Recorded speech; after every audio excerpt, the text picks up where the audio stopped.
میں شادی کرنے سے انکاری تھی کیونکہ مجھے سسرالی رشتوں سے چڑ تھی، بلکہ نفرت تھی۔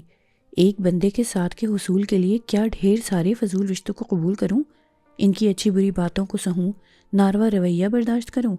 رنگت خراب، صحت متاثر، آخر میں دماغ خراب ہوں۔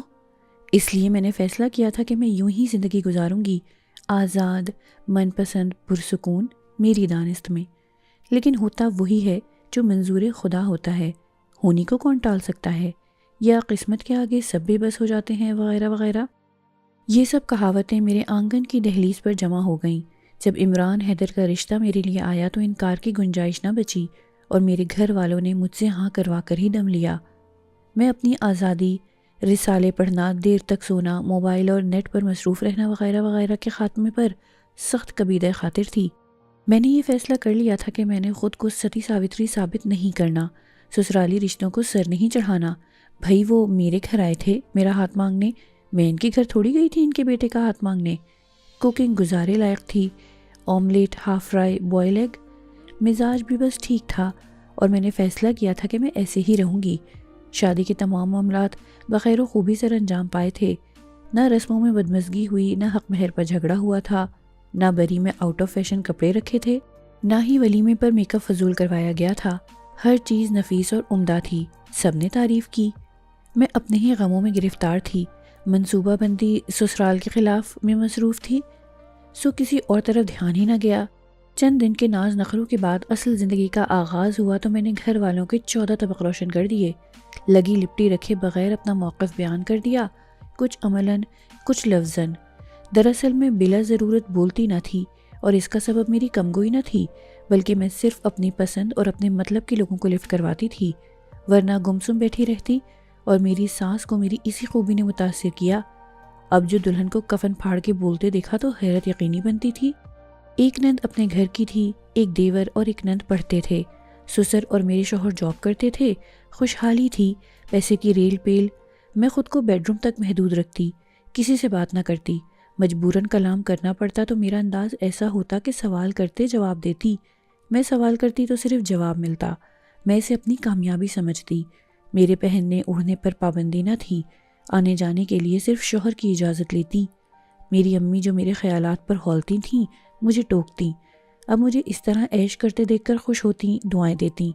آپ کی سوچ غلط تھی امی، میں کبھی آپ کو فالو نہیں کروں گی۔ میں ٹین ایج میں تھی جب امی سے یہ کہتی، اور میں نے ایسا ثابت کر دکھایا تھا۔ اس کی وجہ میری دادی اور پھپھی کا امی سے ناروا سلوک تھا، بلکہ ظالمانہ کہنا زیادہ مناسب ہے۔ دادی سارا دن پلنگ پر بیٹھ کر حکم چلاتی، پھپھو مزاج دار، دادا اور چاچو عضو معطل، اور ابو بے حس۔ جب تک دادی زندہ رہیں زندگی ایک سزا تھی۔ امی کے مل گجے کپڑے، بے رونق آنکھیں، ردی حالت ابو کو نظر نہ آتی۔ سب لوگ امی پر ترس کھاتے، ابو صرف تابعدار بیٹے تھے۔ ان حالات نے مجھے باغی بنا دیا، اور خود سر بھی۔ سو آج میں جو بھی تھی حالات کے رد عمل کے نتیجے میں بنی تھی، یہ میرا خیال تھا۔ سسرال میں سب نے میری ہٹ دھرمی پر سمجھوتا کر لیا سوائے میرے شوہر کے۔ وہ مجھے ٹوکتے، پہلے پیار سے، تدبر سے، اور پھر سنجیدگی اور رعب سے۔ میں اسے ساس کا سکھاوا سمجھتی، نندوں کی پڑھائی ہوئی پٹیاں سمجھتی، حالانکہ وہ میری ضدی طبیعت پر 2 حرف بھیج چکی تھیں۔ وقت اپنی چال چلتا گیا، سسر وفات پا گئے، دیور باہر ملک پڑھنے چلا گیا، چھوٹی نند بیاہی گئی۔ میرا مزاج اور روش وہی تھی، لیکن ساس اب علیل رہنے لگی تھیں۔ عمران کا سختی سے حکم تھا کہ گھر کی طرف توجہ دوں۔ اب میں مارے بندے کام کرتی، 2 بچوں کے باوجود میری خوبصورتی قائم تھی۔ میں اپنی چھوٹی بہنوں سے بھی کم عمر لگتی، فریش اور مطمئن۔ ایک روز میں بچوں کی شاپنگ کرنے گئی تو نہ جانے جی میں کیا آئی، میں نے ساس کے لیے جوڑا خرید لیا، شال پسند آئی وہ بھی ان کے لیے خرید لی، نہ جانے کیوں۔ گھر آ کر ان کو جوڑا اور شال دکھائی، پہلے وہ بے یقینی سے دیکھتی رہیں، پھر سر پر ہاتھ پھیر کر دعا دی۔ نہ جانے کیوں پہلی بار میرا سخت دل رقیق ہو گیا۔ شاید انہوں نے کبھی روایتی ساز بن کر نہیں دکھایا تھا۔ میں ان کے لیے پرہیزی کھانا بنانے لگی، ایسا اب میں خود ہی کرتی تھی، بغیر عمران کے کہے۔ ایک روز اچانک ان کی طبیعت خراب ہو گئی، انہیں ہاسپٹل لے جانا پڑا، سیریس حالت تھی، سب پریشان، میں بے حس اور لا تعلق۔ عمران نے کہا امی مجھے یاد کر رہی ہیں۔ میں ہاسپٹل گئی، ہم دونوں کمرے میں تنہا تھیں۔ انہوں نے میرا ہاتھ پکڑ لیا اور اپنے پاس بٹھا لیا۔ زندگی میں پہلی بار ہم دونوں یوں فرصت سے بیٹھی تھیں۔ امی آپ سوپ پی لیں؟ میں نے انہیں سوپ پلانا چاہا۔ انہوں نے ہاتھ کے اشارے سے منع کیا۔ وہ کچھ کہنا چاہتی تھیں، ان کے تاثرات بتاتے تھے۔ میں مجبوراً ہمتن گوش ہوئی۔ میری شادی ہوئی تو میرا واسطہ روایتی سسرال سے پڑا، اب اپنی مظلومیت کی داستان سنائیں گی۔ میں نے بیزاری سے سوچا، سخت بدمزاج بلکہ کسی حد تک ظالم۔ ساس کو میرا پہننا اوڑھنا پسند نہیں تھا، میک اپ کا تو سوال ہی نہیں تھا۔ میں سردی گرمی لیلن کے 2 جوڑوں میں گزارا کرتی۔ ساس سالن خود بناتی، اپنی مرضی سے نکال کر دیتی۔ کبھی بوٹی ڈالنا بھول جاتی، کبھی پانی والا سالن میرا مقدر بنتا، کبھی میرے حصے کی روٹی ختم ہو جاتی۔ شوہر اچھے تھے مگر اپنے کمرے میں۔ نندیں خدا واسطے کا بیر رکھتی تھیں۔ سب کہتے میں جلتے توے پر زندگی گزار رہی ہوں، ہر وقت لڑائی جھگڑا روک ٹوک۔ میرے دل میں ساس نندوں کے لیے بیزاری تھی اور نفرت، شوہر کے لیے گلے۔ میں بوریت سے باتیں سن رہی تھی، میری ساس آہستہ آہستہ بول رہی تھیں، آنکھوں میں بے رنگ پانی تھا۔ آخر یہ مشکل بلکہ بہت مشکل وقت گزر ہی گیا۔ کیسے گزارا یہ صرف میں جانتی ہوں۔ پھر میں نے یہ فیصلہ کیا کہ میں ایسی ساس نہیں بنوں گی۔ رشتے اچھے برے نہیں ہوتے، ہمارے رویے انہیں اچھا یا برا بنا دیتے ہیں۔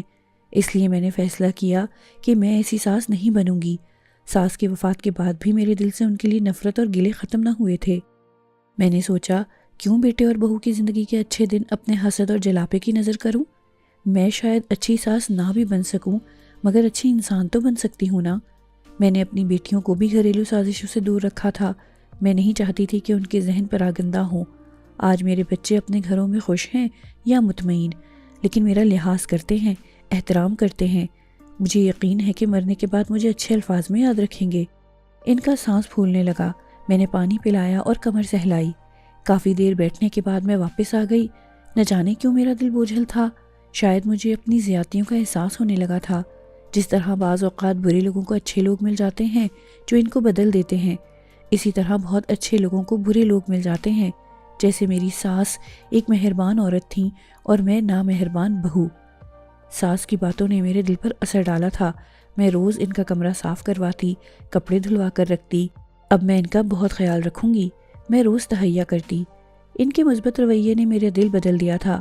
میں آج کل کی بہت سی لڑکیوں کے مقابلے میں خوش و مطمئن تھی تو اس کا سبب میری ہوشیاری نہیں بلکہ ان کا غیر روایتی رویہ تھا۔ چوتھے دن پتہ چلا ان کا انتقال ہو گیا ہے۔ میں بہت روئی، تڑپی، بلکی۔ ان کی محبتوں کا احساس ہو گیا تھا یا اپنے پچھتاوے مارے ڈالتے تھے؟ سب کہتے تھے ایسی بہو کبھی نہیں دیکھی، بیٹیوں جیسی محبت۔ نندیں رو رہی تھیں اور مجھ سے دور دور تھیں۔ ساتھ والی آنٹی نے مجھے دلاسا دیا، مرحومہ تمہیں بڑی دعائیں دیتی تھیں، سدا سہاگن رہنے کی، تندرستی کی، خوشیوں کی۔ تم نے جو سوٹ انہیں گفٹ کیا تھا وہ پہن کر میرے پوتے کے عقیقے پر آئی تھیں۔ نہ جانے وہ کیا کیا کہہ رہی تھیں۔ میں برستی آنکھوں سے ان کا چہرہ دیکھ رہی تھی جو دھندلا رہا تھا۔ میرے سسرالی بے قصور تھے، شاید یہ خون اور فطرت کا اثر تھا جو مجھ میں دادی اور پھپھو کی طرف سے آیا تھا، جن پر میری امی کی خدمت اچھائی کا اثر نہ ہوتا تھا۔ اب زندگی میں کاش تھے، اگر مگر وقت گزر چکا تھا۔ شاید تلافی کی صورت ممکن نہیں تھی۔ میں اچھی بہو نہیں بن سکی، یہ حقیقت تھی، مگر اچھی ساس ضرور بن سکتی تھی کسی بھی آنے والی لڑکی کے لیے۔ یہ میرا فیصلہ تھا۔